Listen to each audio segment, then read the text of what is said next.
What's going on, everybody? Welcome to the Disc Golf Nerd Plastic Podcast.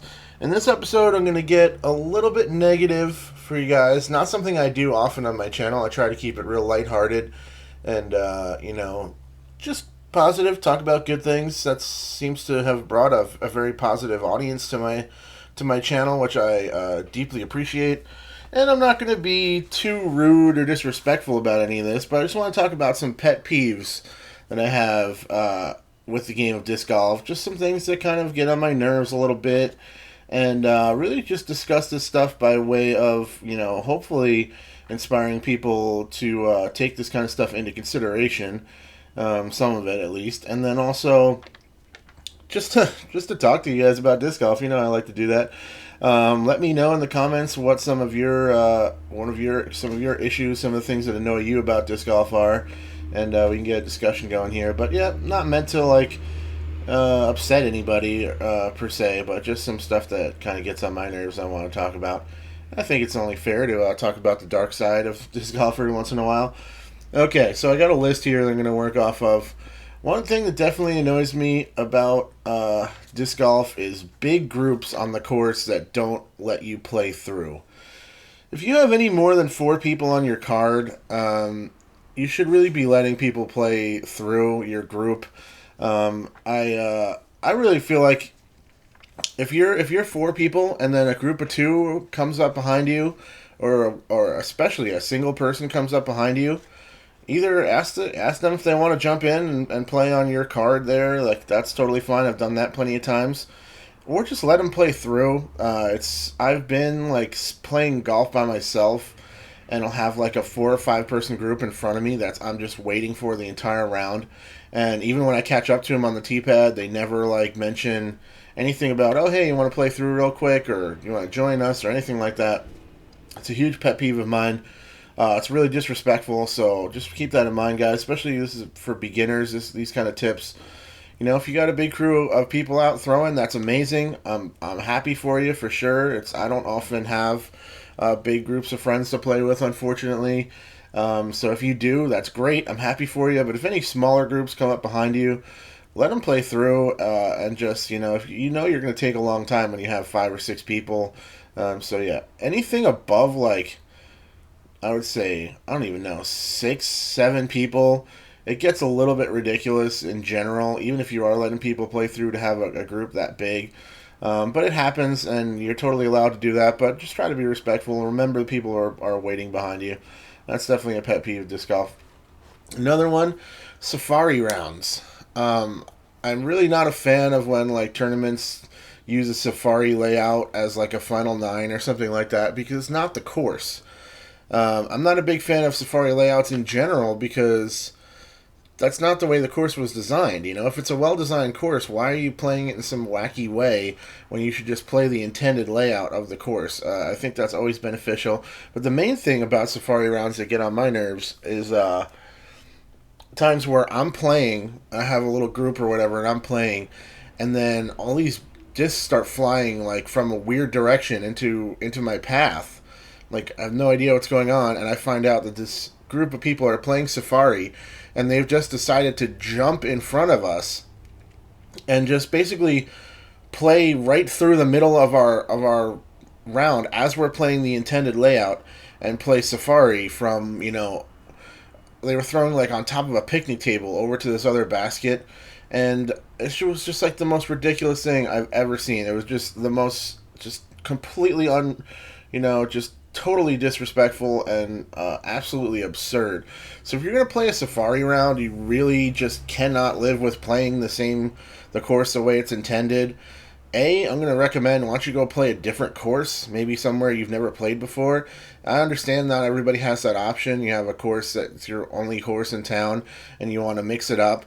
Make sure you're not playing safari and really endangering people by throwing when there's a lot of people around. It doesn't make any sense. I think it's really disrespectful. So that's my problem with Safari for the most part. Let's talk about some other stuff. Speed of play also gets on my nerves for sure. Just when even if you're a 4 person group, you're behind another 4 person group. So there's no real reason for them to let you play through per se. But then they're just taking a super long time to line up every shot. Really gets on my nerves. I mean, I understand that people want to, and I'm not talking about in tournament situations. You know, if you're playing for money or something, that's fine. But for casual rounds, you really need to line up a putt for 40 seconds. You know, 35 seconds. You know, which it just gets really ridiculous. I've been caught behind super slow groups like that before. Most of the time, these people that set up and take forever to putt don't make the putts anyway. They're not. It's not like usually the people that are good putters don't need all that much time to set up. And yeah, so that's a definitely a pet peeve of mine. Let's see. What else do I got in here? Rope OB, artificial OB. Not a huge fan of artificial OBs. Like if the only land you have to set up a disc golf course is a big open field and a bunch of yellow rope, and I don't get that. I think it looks amateurish. I think very few things make our sport look as silly as playing through a big open field with just yellow ropes everywhere, making all this out of bounds. It just seems really silly and thrown together. I'm not a big fan of like temporary courses in general for tournaments. I think that makes the whole thing look really silly. Um, you know, everybody, myself included, that wants disc golf to grow. We have certain things that kind of bother us that we think are making the sport, you know, holding the sport back. I think artificial OBs like that are definitely part of it. If you want to add a little bit here and there to increase the challenge of an already well-designed layout, that's totally fine. But on sometimes you'll see a course that's just like nothing but big open fields with a handful of trees and then just a ton of rope everywhere. I don't get it. I think that looks silly, and I think people watching it are confused about it who don't understand disc golf, and I'm just not a fan of artificial OB. You know, I think about it in terms of watching the Masters Cup coverage at De La Viega. There's no need for any. I don't think there's any like areas that are OB besides like roads and stuff like that, which are obvious OB that probably were put in as, you know, safety reasons to try to keep people from throwing into the roads and stuff. Um, but you know, there's really no need for it because it's a well-designed course with a lot of trees and, you know, natural built-in difficulty. That is 100% more my preferred way of playing disc golf. I would much rather see our top professionals competing on courses that are already difficult, and already well designed and have natural challenges built into the design of the course, rather than playing in these kind of open, more, you know, relatively easy courses that just are just made more difficult by a bunch of artificial OB. Not a huge fan, but that's just me. Of course, all this stuff is just me. Just talking with you guys. So, just a general lack of respect out on the course gets on my nerves. People that, you know, throw their garbage on the floor, cigarette butts, leave beer cans everywhere. People who leave beer cans and beer bottles and stuff on top of the baskets really frustrates me. All that kind of stuff is just completely ridiculous as far as I'm concerned. We had a great little 9-hole course that got put in here in Portland, and it was amazing. We were loving it. It was really close to get to, so it was a great place to just sneak in around in the afternoon. It was awesome. A lot of people, myself included, put down money to donate to the cause to get the course in the ground. A ton of people did work parties there, pouring concrete, installing baskets, and all that stuff. And like a bunch of really disrespectful golfers basically ruined it for everybody by trashing the park and, you know, like peeing in plain sight of the neighbors in the neighborhood. One time I went there and somebody had dumped out their entire like car ashtray full of cigarettes on the ground, like right in the street by the course. It was just like the absolute dregs of society showed up to this course and totally ruined it for everybody. They had to take the course out, and yeah, all the work and all the money and everything was completely undone by a bunch of people with just no respect. So don't be that guy. Pack in, pack out. You know, use restroom facilities, or at least try to be as discreet as possible. You know, I know there's not always an opportunity. Sometimes you got to do what you got to do behind a tree or something. But please, at least try to find a good spot and don't just be blatant with just absolute ridiculous lack of respect like that. Excuse me. Remember that these courses is not like the city. You know, maybe there's some city park departments or state park departments that actually put in the courses. Most of the time it's done by volunteers and it's done by disc golfers. So every time that you disrespect a course and something like that happens where a course needs to get taken out or people have to fight to save it, you're just really hurting the game, and you're really just hurting other disc golfers that are trying to make the sport better and try to make great places for you and your friends to be able to play. So have some respect. Don't be that guy. Don't be leaving garbage everywhere. Just really gets on my nerves.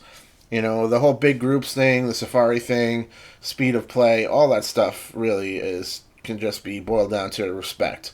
Respect the game, respect yourself, respect the courses you play on, and the clubs and groups in your area that put in all the effort to get those courses in the ground for everybody to enjoy and to grow this sport that we love. So that's my little PSA on respect. Let's talk about spit outs. Everybody hates spit outs. There's nothing worse than a good putt coming in, slamming into the chains, and just somehow bouncing off the pole or getting kicked out. And there's a million different variables in terms of the ways that your disc can get rejected and thrown out of the basket, and they're all terrible. I'm not a fan of any of them.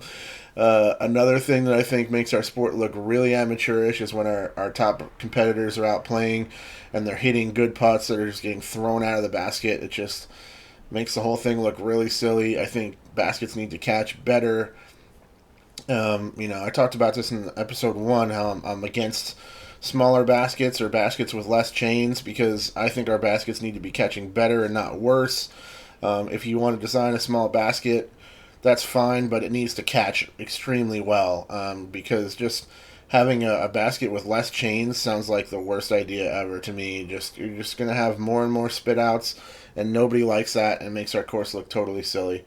And really, when you think about putting on a basket that has only inner chains on it, what would really probably end up happening is our top pros would alter their game to try to land it lower into the bucket rather than hit the chains. You know what I mean? It would change the technique of putting a lot, and I don't think that's necessary or beneficial. So spit outs, if you don't hate spit outs, you're not a disc golfer as far as I'm concerned. Everybody hates that. The 2-meter rule. Not a huge fan of the 2-meter rule, mostly because it's not always in play. Either it's a rule or it's not a rule. Again, things that make our sport look kind of silly in my eyes are changing rules. You know what I mean? Most professional sports operate under a very, consistent set of rules that govern that sport throughout all of its various iterations. Of course, there's always going to be some different changes, but I'm not a fan of that in general. Like, I don't like the fact that there's differences between the NFL and college football. I think they should just decide on one and just stick with it.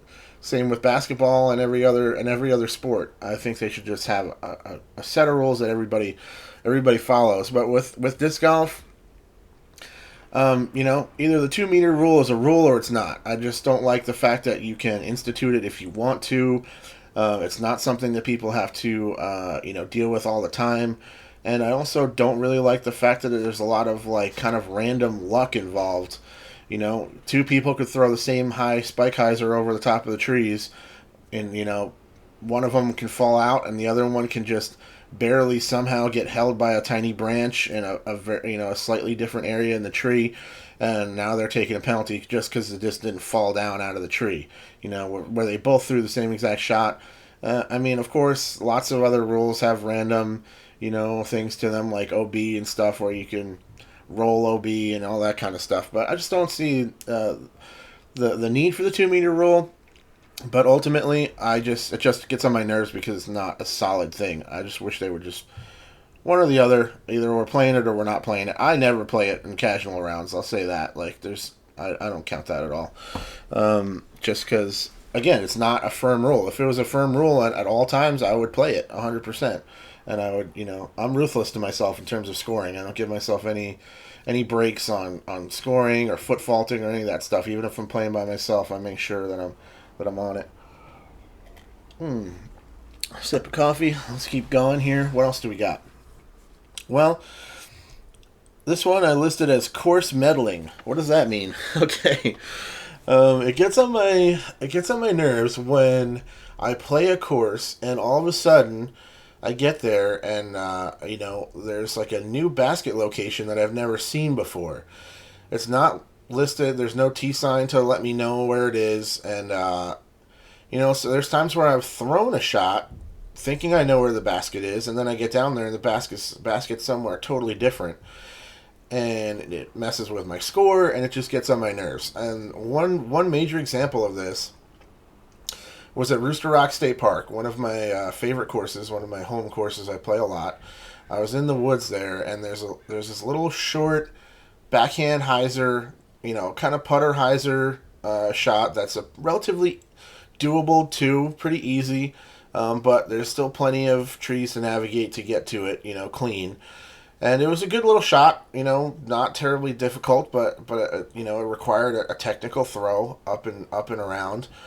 And one time we were playing there, and I came to discover that the basket was not in its normal location, and we found this like little trail out behind the basket where it normally is, and it looked like a couple of dudes with machetes and like a chainsaw just like cut this path deep into the woods. So as we're walking down to try to find where the basket is, it's like way far into the woods where like there was no way on earth you could possibly get there in one throw, and it's a par 3. So it made no sense. I think we took a 6 trying to play it, because you're just like throwing through the tiniest little tunnel that somebody just carved out of like thick woods, and then all of a sudden the basket's way, way, way, way in the back, and like I don't know who gets to decide to move the basket of an established course that's in a state park. That whole concept kind of gets on my nerves. If the course is a course, like there should be, I hope there was at least some type of a vote involved, and there's not just some person that happens to have the key to the locks on the basket and you just move it wherever they want. I don't know what's up with it, but it got on my nerves bad. And luckily they've moved it to a different spot. It's not in the original location, but it's closer. It's not in that ridiculous tunnel anymore. But that sort of thing, I'm just not a big fan of that. So, I guess I'm not really sure how that all works too. If you guys have any experience with that, like who gets to move baskets around and just like play with a course, you know what I mean? It's not a private course. If it was a private course and you're on your property, do whatever you want, but we're talking about a state park. So how do you get to be the guy who goes and gets to move these buckets around and like mess around with a course when somebody like me can show up there and play it and be like, where's the basket? Like, what happened here? Very strange. I'm not against new basket locations. I would love to have some type of notice, but you can't always get what you want. Apparently somebody downstairs from me is like drilling or something like that. You guys are probably hearing that on the camera or on my microphone. So I think I'm going to wrap it up. Those are some of my pet peeves for disc golf. Sorry to get negative on you guys today, but it can't all be happy fun time. You got to talk about both sides of the coin. Let me know what you guys think in terms of these concepts, and what are some of the things that frustrate you about disc golf. And hopefully we can kind of spread some awareness about these issues. Maybe people are doing them without noticing or thinking about it very much, and maybe we can make it a little better. All right, guys. Cheers.